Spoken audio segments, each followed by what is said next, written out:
السلام عليكم ورحمة الله وبركاته. ازيكم يا حبايبي؟ عاملين ايه؟ وحشتوني كتير كتير كتير. اللهم صل وسلم وبارك على سيدنا محمد وعلى اهله واصحابه اجمعين. صباحكم ورد وفل وياسمين، صباح العسل، صباح السكر، صباح البرتقال العسل. نعمل النهارده مربى برتقال تحفة. إيه اللي ما بياكلش مربى البرتقال هياكلها ان شاء الله. فهنعمل النهارده برتقال بطريقة سهلة وطريقة حلوة قوي. انا معايا هنا 2 كيلو ونص برتقال. شوف احنا هنعمل هيتكلفوا معانا كام، وشوف انت هتشتري برطمان المربى بره بكام. فيلا نخش على الفيديو بتاعنا نشوف هنعمل ايه في البرتقال. قشر بقى البرتقال بتاعنا. بسم الله الرحمن الرحيم. اهم حاجه كده نسمي بسم الله ونصلي على الرسول. لو انت عايزه القشر دوت، لو عايزه القشر ده هنبشره بالمبشره، مش عايزاه خلاص هنقشره. انا هبشر 3 4 بس اللي هم قشرتهم ايه اللي خشنه شويه ديت. هبشرها ان شاء الله عشان هاخدها اعمل بها ايه، هنعمل كيكه ونعمل حاجات بيها بتنفع بعد كده بتبقى حلوه قوي. قشر البرتقال مفيد جدا جدا جدا، فخلي بالكم اللي عنده قشر برتقال يعني عنده كنز في البيت.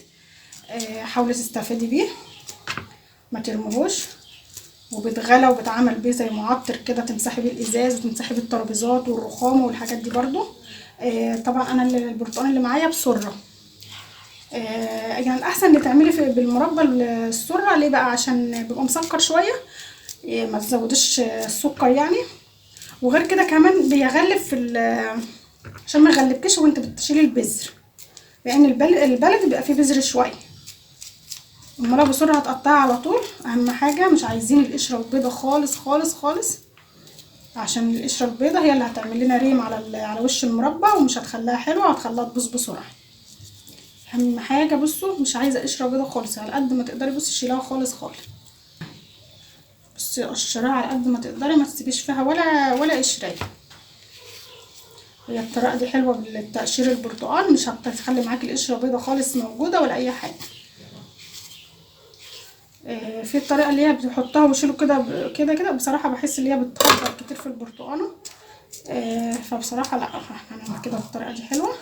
بتشيل معانا القشره البيضه خالص خالص اهيت، ولو فضل حاجات بسيطه بنشيلها بالسكينه كده بالراحه وخلاص، عشان خساره حرام ما نهدرش الحاجه بتاعتنا. الحاجه غاليه مولعه نار، فاحنا ايه نحاول على قد ما نقدر ما نهدرش حاجه عشان حرام.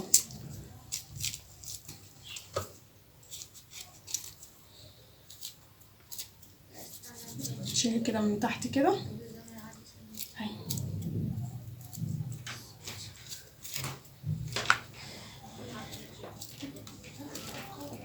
بس لو هي حتى طريقه معاكم مش مشكله، ما تخافيش مش هتبوظ ولا اي حاجه. بس الحته كلها اللي بيضه بشيلها. هجيب بقى المبشره ونبشر حب من دول. بصوا انا جبت المبشره هبشر على الحرف اللي هو التخين ده شويه، بس حاولي ايه ما تخليهاش تاكل في القشر الابيض. ناخد قشر برتقالتين 3 كده، عايزين نعمل سلطه حلوه كده.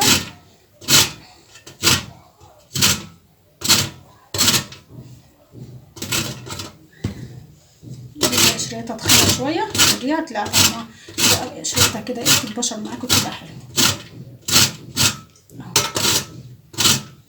ممكن تعبيه في كيس كده وتحطيه في التلاجة او في الفريزر او في علبه.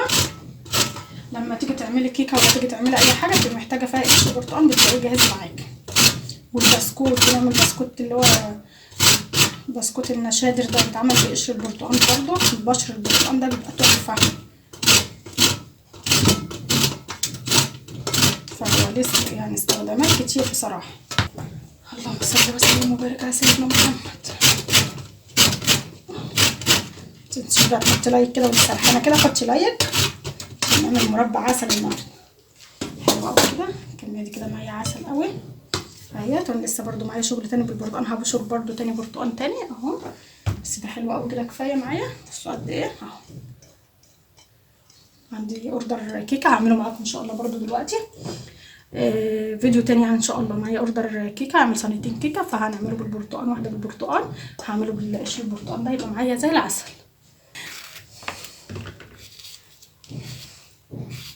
هقشر بقى البرتقال كله بنفس الطريقه ديت، ونرجع بقى ايه نشوف هنعمل ايه مع بعض عشان بس ما اطولش عليكم. بس انا كده خلصتهم كلهم تقشير اهوت. بصوا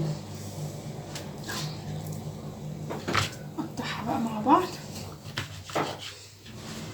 اهم حاجه نشيل هي الحته البيضه ديت، ونشيل برضه ديت اللي هي ايه اهم حاجه. بصوا الحته اللي هي من ورا دي، عشان البرتقال بسرعه بيبقى فيه الحته ايه اللي هي من ورا دي، عشان ما تديش مراره معاكي في المربى ولا تدي معاك اي حاجه. وشيلي بقى برضه الحاجات البيضه اللي الحاجات البيضه اللي هي ايه بتبقى هنا دي كده برضه شيليها.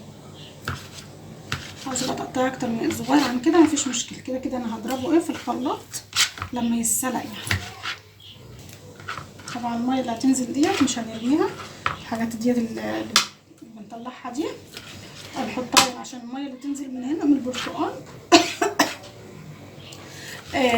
نحطها في طبعا هي نضيفه والقطعه بتاعتنا نضيفه وكل حاجه نضيفه، فعشان ايه ما يتخسر ما تترمش. الميه دي حلوه، الميه نازله من البرتقاله حلوه.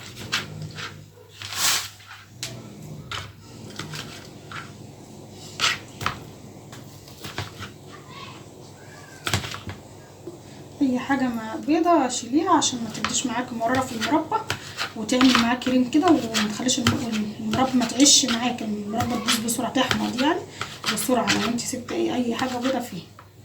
بس اي حاجه بشيلها بيضه بشيلها، الميه دي خساره ما نرميش اي حاجه. انا قاعده قدام التلفزيون كده وعملتهم وانت قاعده كده بتتسلي كده كده كده انت سهرنا قدام التلفزيون هيخلصوا معاكي بسرعه مش هياخد حاجه. اهم حاجه الحته دي بصوا دي اهم حاجه تشيليها.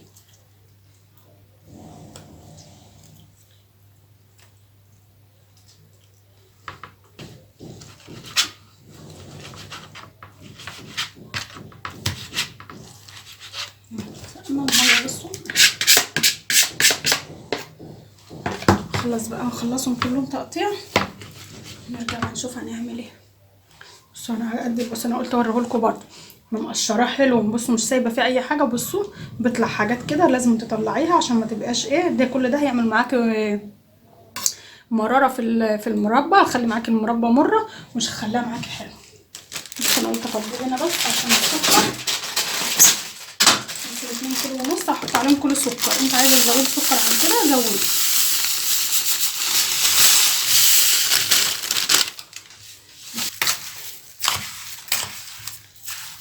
2 كيلو ونص برتقال ماشي، 2 كيلو ونص برتقال حطيت عليهم كيلو سكر. لو انت عايزاها يعني تبقى مسكره عن كده زودي السكر كمان كوبايه او نص كوبايه. بس انا بالنسبه لي كده حلو قوي لان هو البرتقال بتاعي مسكر وحلو. طبعا انا مش هنقعه ومش هسيبه ولا احطه سكر واقعده ساعتين 3 ولا هحطه في التلاجة يوم ليله ولا اي حاجه. انا هقلب فيه شويه كده بصوا اول ما بتقلبي فيه شويه كده هتلاقيه جاب معاكي ميه وهيبقى بصي زي العسل. قلبي بس فيه كده شويه بصوا جاب ميه خالص ازاي. هولع بقى هحطه على الحله بتاعتي، حله بقى سلستين، حله ألمونيا، حله جرانيت، اللي موجود عندك حطي فيه. لو حله ألمونيا اعملي فيه.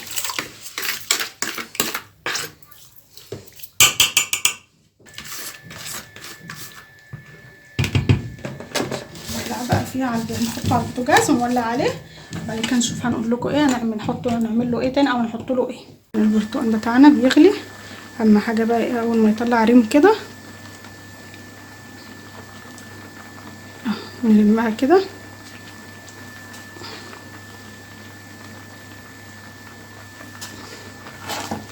اول ما يغلي بتوطي عليه. اول ما تحطيه على البوتاجاز بتبقى النار بتاعته بتبقى النار عاليه، اول ما يغلي تعملي عليه توطي عليه بقى وتسيبيه مع نفسه كده على نار هاديه وما تغطيش الحل. مش عايزين نغطي الحله، امال النار هنبقى هاديه خالص بقى. هنودي عليه النار ونسيبه بقى ايه كده على ايه على نار هاديه كده عشان يستوي معاكي كده على نار هاديه يبقى طعمها حلو وتبقى المربى بتاعتك سكر كده وحلو. هنعرف دلوقتي احنا هتستوى ازاي وهنعرف ايه درجه يعني السوا بتاعتها بقت قد ايه. بس ايه شويه كده هوطي بقى عليها النار خالص واسيبها بقى ايه مع نفسها كده. كل شويه برضه هوريها لكم. بصوا المربى بتاعتنا بدأت تعقد اهيت، بدأت تلف شوية. هننزل بقى بالليمون، نص ليمونة، نص ليمونة كبيرة، لو ليمونة صغيرة حط ليمونة بحل. اهم حاجة حط نص ليمونة كبير كده او ليمونة بحل. ونحط ذرة ملح. بص اكنك بتعملي كيكة، مش انت لما بتيجي تعملي الكيكة بتحطي ذرة الملح؟ حطي ذرة ملح. بص هوريها لك، بص حبيتين بس ده من يعني ايه بيظبط معاكي كل حاجة اهي. بصي حبيتين اتنين كده عشان المربى معاكي تبقى مظبوطة وتبقى طعمها حلو.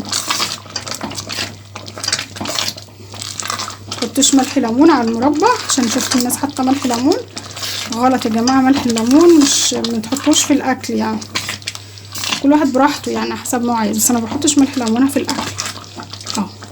سيبها بقى خلاص، هي قربت. بصوا قربت اهي. هضربها بقى في الخلاط، هطفي عليها تهدى بس شويه. انا عايزاها تهدى بس شويه عشان اعرف اضربها في الخلاط، لان لو انا حطيتها في شفشه الخلاط وهي سخنه بتغلي كده مش هينفع. هسيبها بس تهدى شويه واضربها في شفشه الخلاط وبعدين ارجعها على البوتاجاز تاني. لازم لما تضربها في شفشه الخلاط ترجع على البوتاجاز تاني. تمام كده. انا هطفي بقى عليها، هضربها في شفشه الخلاط وبعدين ارجع تاني نكمل بقى سواها تاني على البوتاجاز. انا ضربتها في الخلاط اهي. بصوا بقت عامله ازاي.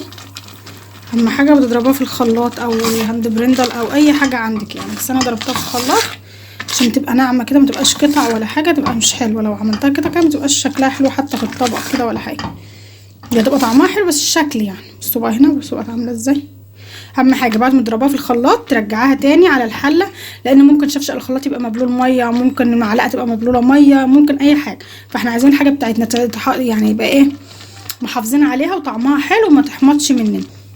فهيت اول ما تحطها ترجعها من شفشق الخلاط ترجعها على البوتاجاز، لازم تغلي كده غلوتين 3 الاول عشان تتاكدي ان هي بقت كويسه وما تحمضش منك. والبرطمانات بتاعتنا هنعقمها في فرن البوتاجاز، تولعي فرن البوتاجاز وتعقميها حلو. واهم حاجه تسخنيها حلو في فرن البوتاجاز كده، البرطمان يبقى سخن معاكي وحلو، تعقميه عشان المربى معاكي تعيش معاكي وتبقى حلو. بصوا اهي. تعرفي ازاي اللي هي استوت؟ هجيب طبق بس ما تحطيش ايدك في المربى خالص، ولا صبعك يجي في المربى، ولا ايديك، ولا معلقه تكون مبلوله ميه، ولا اي حاجه، عشان المربى معاكي تطلع حلو. بس هنحط حبه كده اهو. بس طالما الخطين ما جوش على بعض اهو، طالما الخطين ما جوش على بعض اعرفي اللي هي كده المربى بتاعتك استوت كده. المربى بتاعتي مستويه وحلوه. طفي عليها بقى كده عسل قوي قوي، طعمها زي السكر. اللي ما بياكلش المربى بتاع البرتقال اللي بتشتريها من بره هياكلها بالطريقه دي، ولا حاطين فيها مواد حافظه ولا حاطين فيها حاجه. بصوا سكر سكر عسل. حط لايك بقى وانت سرحانه كده في المربى السكر والعسل دي، حط لايك. السكر بتاعها كمان مظبوط وحلو.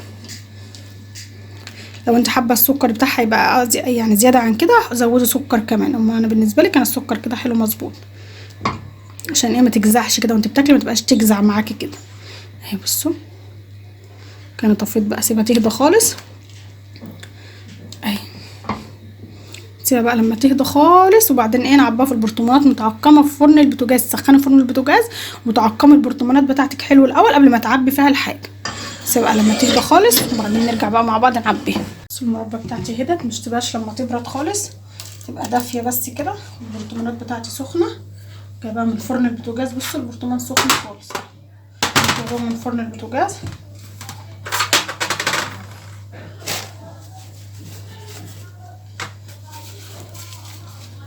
انزلي بقى ايه عبي كده.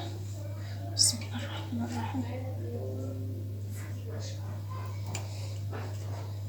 طبعا مش عايزه احط معلقه تانية عشان دي من الاول كانت هنا، فعشان المربى بس ما تحمضش فعايزه ايه بنفس المعلقه كده. البرطمان يبقى سخن دافي يعني، والمربى دافيه، فنعبي بقى عشان ما تحمضش معاك وتبقى حلوه وتعيش معاك في التلاجة. طبعا يتحطوا في التلاجة.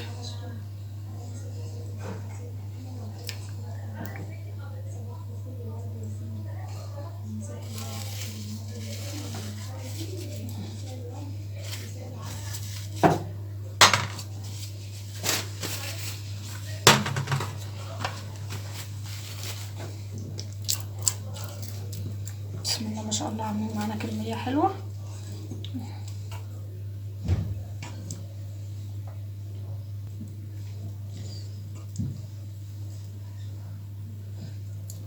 هعملهم بقى كلهم كده وارجع لكم تاني.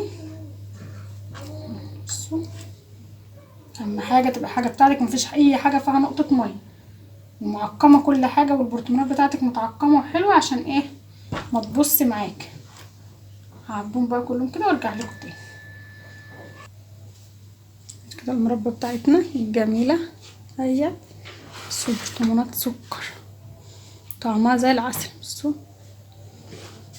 عملنا بأرخص حاجه، عملنا مربى مكلفتش معانا حاجه. انت لو راحت تشتري مربى شوف البرطمان هتشتريه بكام. بس عملنا كميه حلوه اهيت.